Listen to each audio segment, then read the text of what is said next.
Welcome back, or welcome for the first time. Today we'll be doing something a little different, looking at some new Forgotten Realms spoilers. Specifically, we'll be focusing on dungeons and related cards.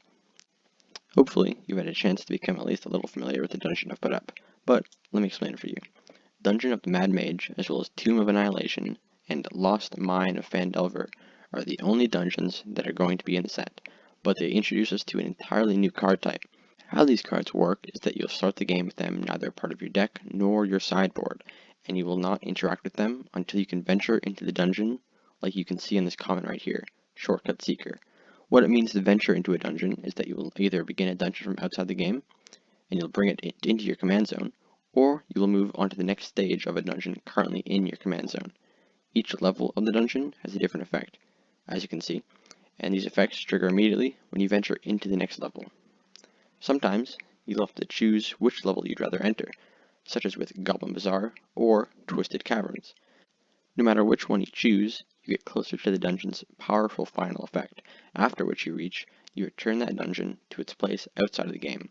At this point, when you venture next, you can choose to either start a new dungeon, or start the same dungeon over again. Now, let's move on to our new Planeswalker, who cares about this new card type. Eliwick Tumblestrum is a 4 loyalty planeswalker for 2 and 2 green with the +1 ability Venture into the Dungeon, the -2 ability Look at the top 6 cards of your library.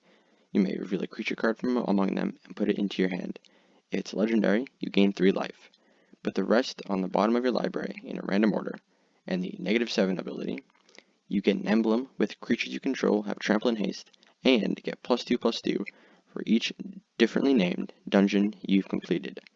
This card looks like it'll be good in the dungeon deck, but also in creature-focused decks, which can run dungeons for absolutely no cost to the deck or sideboard.